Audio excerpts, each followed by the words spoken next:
everyone. This is a presentation on zero knowledge proofs being presented by Krish Wadhwani and Abhishek Patel. So, what are zero knowledge proofs?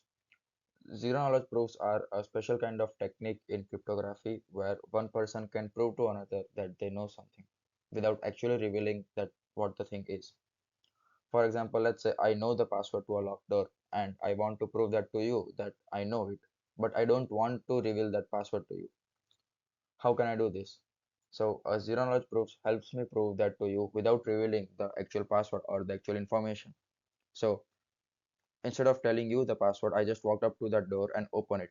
This action alone proves I know the password, but I never told you what it was. So this is just a basic idea behind zero knowledge proofs. You learn that I know the secret, but you don't learn what the secret was. These kind of proofs are really useful when privacy matters. For example, in digital systems, we might want to prove that we have access to something or that we met a requirement. Like, for example, logging into a system without revealing extra information like password or ID details. For a proof to be considered zero knowledge, it needs to satisfy three important conditions. Those are completeness, soundness, and privacy. Completeness is if a statement is true, then the verifier should be convinced.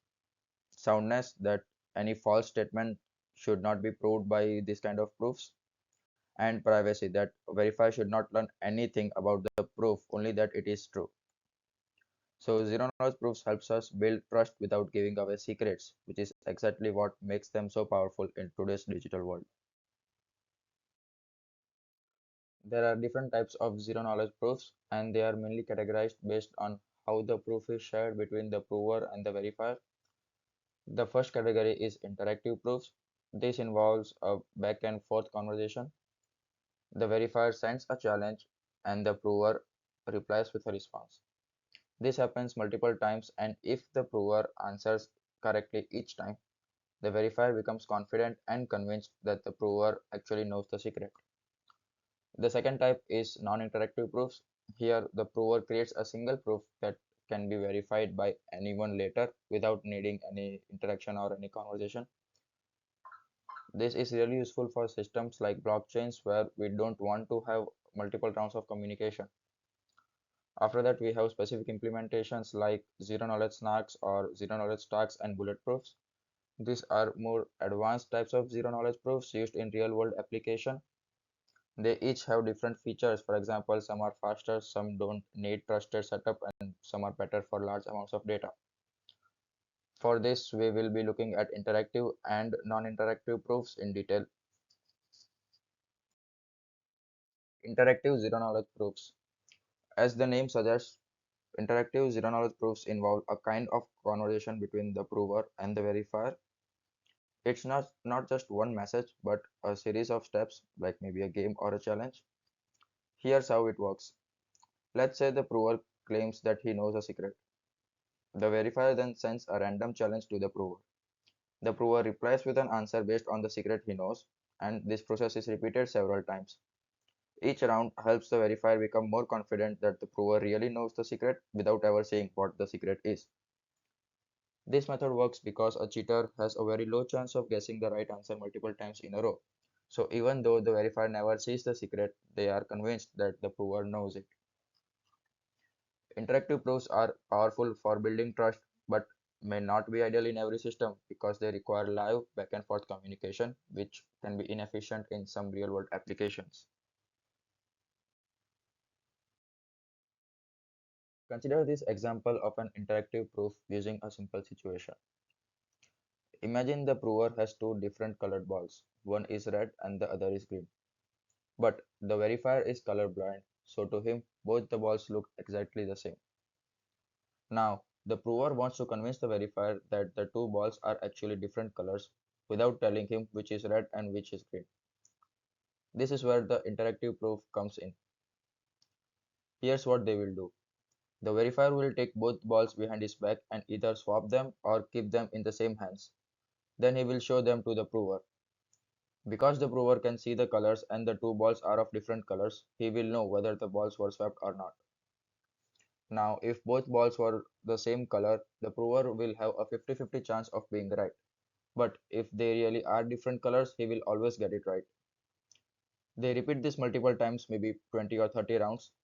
If the prover is correct every single time, the verifier becomes highly confident that the balls are in fact different without revealing the colors. Applications of zero knowledge proofs. These proofs are already being used in many areas where privacy and trust are important. One of the most common application is in authentication, where we can log into a system and prove that we know a password without actually sharing it. This makes the process much more secure. In the world of blockchain and cryptocurrencies, these proofs are used to verify transactions without revealing any personal or financial details. These proofs are also useful in voting systems, where voters can prove that their vote is valid without revealing who they voted for, helping to protect the election privacy. In compliance and financial audits, companies can prove they meet certain requirements like being solvent or following the rules without showing all their financial data. Lastly, in digital identity, zero-knowledge proofs allow people to prove things like their age or citizenship without revealing their full identity or documents. These applications show how zero-knowledge proofs can bring privacy, efficiency, and trust to everyday digital systems. Non-interactive zero-knowledge proofs. In contrast to interactive proofs, non-interactive proofs don't require back and forth communication. Instead of multiple rounds of challenges and responses, the prover generates a single proof and the verifier can check it on their own. This is much more efficient, especially for systems like blockchains or online verification, where continuous interaction between the two parties is not practical. To make this work, both parties usually rely on something called a common reference string or CRS. This is like a shared trusted point or a random setup that both the prover and verifier trust. It allows the prover to create a proof that the verifier can later validate independently. These types of proofs are used in many real-world applications, especially in cryptocurrencies and smart contracts where interaction is not possible, but privacy and are still important. Consider the following scenario for non-interactive proof. Suppose there is a locked box and the prover claims to possess the key that can open the box. The verifier requests proof of this claim. However, the prover is not allowed to share the key or reveal the contents inside the box. To address this, a non-interactive zero-knowledge proof approach is used.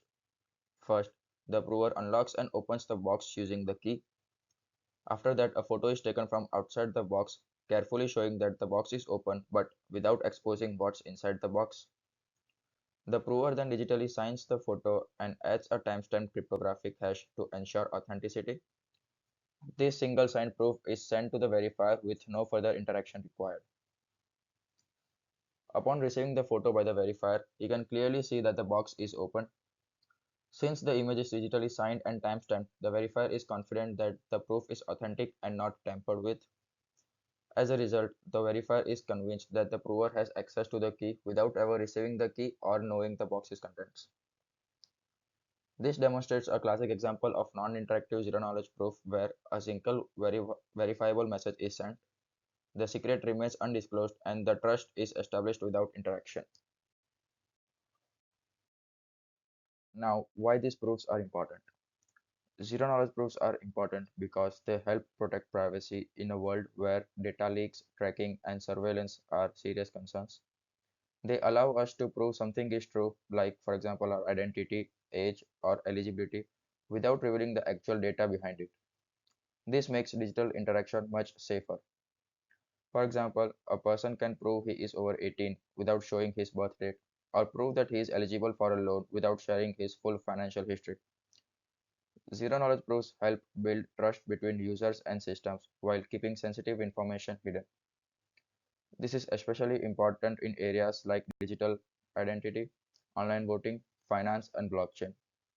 They also help enable secure and scalable decentralized systems where no single party is fully trusted.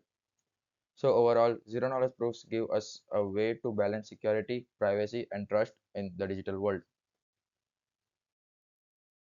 Okay, now that we have covered some of the basic idea of zero knowledge proofs and how they work, Let's talk about some case studies where zero knowledge protocols can be applied. One of these problems is the graph isomorphism problem. The graph isomorphism problem it asks whether two graphs G1 and G2 are structurally identical to each other, in the sense that there exists a one-to-one mapping, let's call it pi, between their nodes that preserves adjacency. So that basically means that can we relabel all the nodes of G1 to get G2? If such a permutation pi exists, then we can say that G1 and G2 are isomorphic to each other. Let's talk about why this is an interesting problem and why it can be explored using zero knowledge proofs. Now, it's an interesting problem because it's not known to be NP and it's not NP complete either. It's a perfect candidate because it belongs to the section of NP problems. And it's interesting to zero knowledge because it's challenging to describe, for the prover to describe that it knows the permutation or the mapping pi without revealing the mapping itself. The ZK protocol, with the ZK protocol, the verifier can be convinced that such an isomorphism exists, but the prover does not have to reveal the isomorphism. So let's talk about the protocol. Given two graphs G1 and G2, and assuming the prover P knows the permutation pi such that G2 equals pi of G1, and pi is the one-to-one mapping, we need to prove that G1 is isomorphic to G2, but we don't want to reveal the isomorphism pi. So let's talk about how the protocol works. It's an interactive proof, so yes, there would be some interactive steps involved.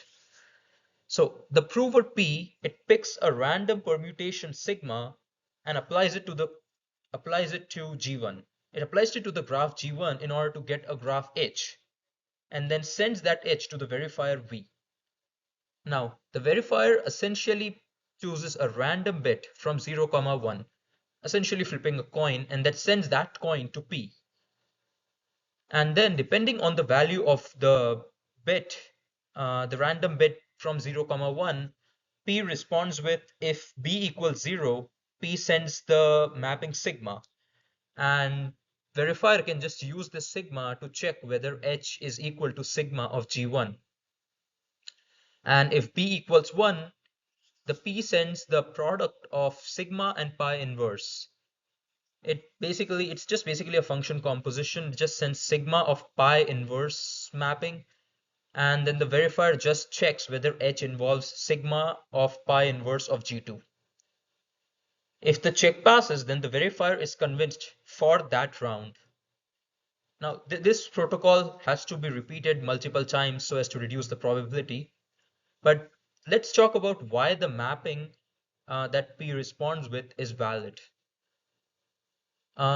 P sends, so let's assume B equals 0. Then P essentially computes H equals sigma of G1.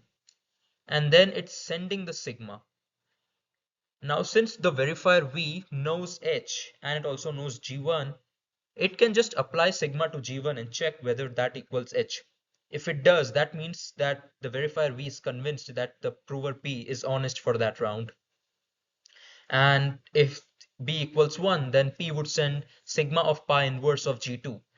Now, since G2 equals pi of G1, then G1 would equal pi inverse of G2.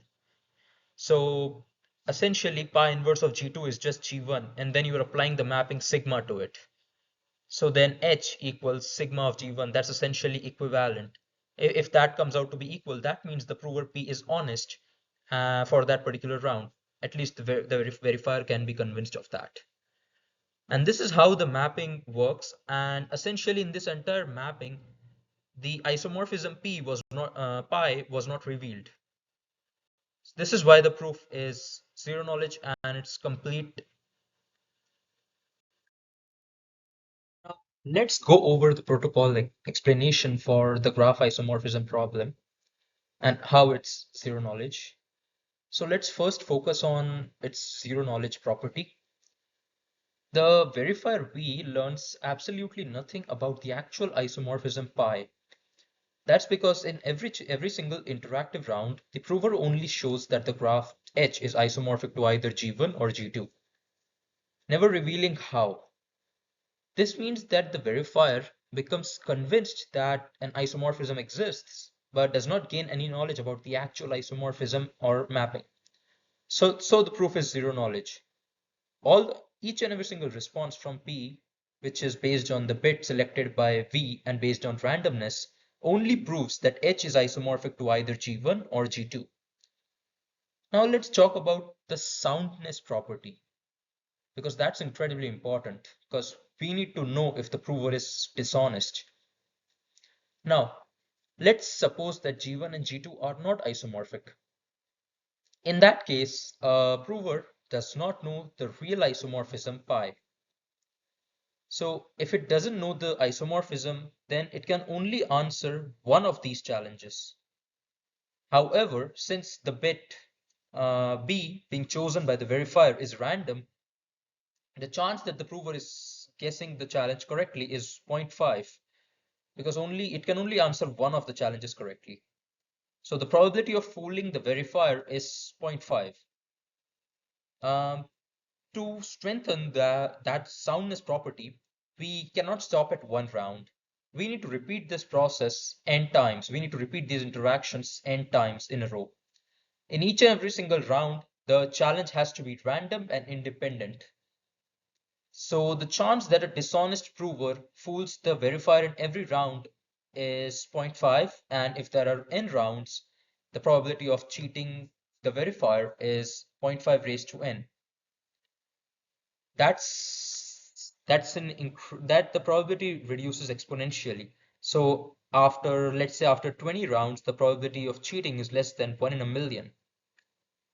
So the protocol overall is zero knowledge, it's sound, and it's complete. How it's complete is that honest provers, they will always succeed. They will always be able to respond with the correct mapping based on the bit selected by the verifier V at random and respond with the correct mapping or the correct permutation.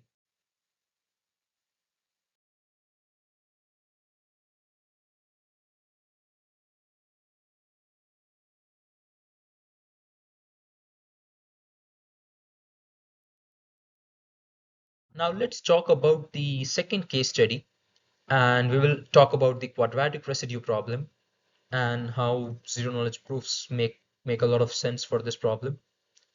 So let me describe the problem first. The quadratic residue problem is a fundamental problem in number theory and cryptography.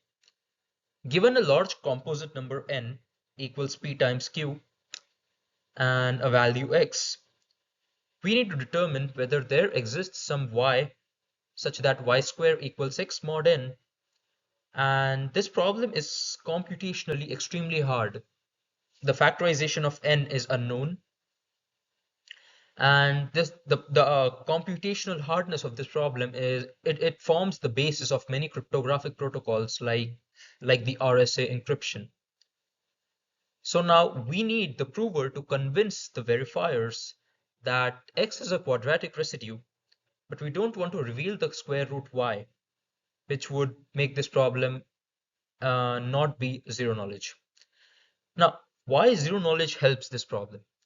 They help solve this problem perfectly because they allow the prover to prove that x is a quadratic residue modulus without revealing the square root y or the factorization of n. And this helps protect the sensitive data like secret keys or passwords in the realm of cryptography, and is extremely useful in privacy-focused systems where we need to prove some knowledge without revealing that knowledge itself. So the goal here is to prove that the x is a quadratic residue modulus, but we don't want to reveal the y. Let's talk about the interactive steps for this zero knowledge protocol and how each step works.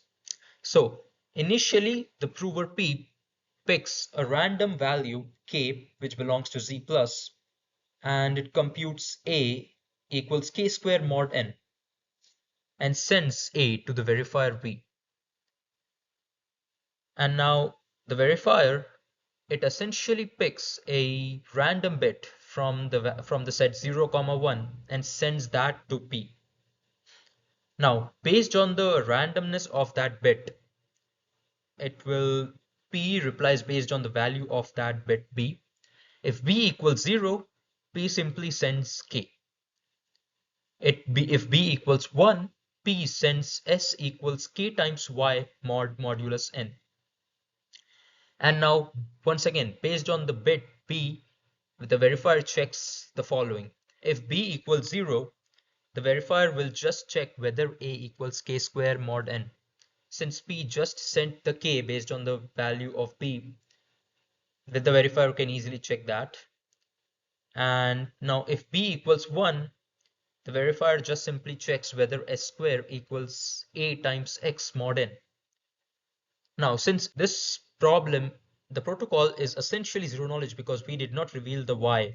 We simply revealed randomness from the randomly chosen values, and hence the prover hence the prover can convince the verifier that it knows Y without revealing anything about it.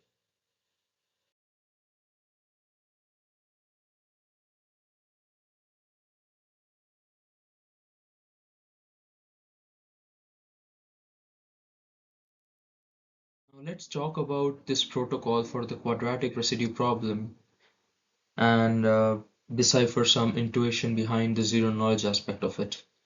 So, in this protocol, the verifier learns absolutely nothing about the secret square root y. Each round of interaction between the prover and the verifier only convinces the verifier that x is a quadratic residue modulo n, without revealing what the y actually is. Because the prover sends either a random square root or a randomized value s, which is like k times y, the verifier cannot extract any useful information about y, which preserves the zero knowledge aspect of it. Now let's suppose that x is not the quadratic residue modulo n. That means there is no valid square root y that exists. In that case, a cheating prover can only answer correctly one of the two possible challenges, either b equals 0 or b equals 1, but not both of them correctly. Therefore, the probability that a cheating prover successfully fools the verifier is 0.5 in a single round. However, this probability can be reduced further by repeating the protocol for n interactive rounds, which reduce the probability down from 0.5 to 0.5 raised to n, which is an exponential reduction. And this is how the protocol is zero knowledge, sound, and complete, since there's no information that is being revealed. So the paper that we used for developing this presentation is The Knowledge Complexity of Interactive Proof Systems by Goldwasser, Micali and Rackoff, with the first edition of the publication released in 1985.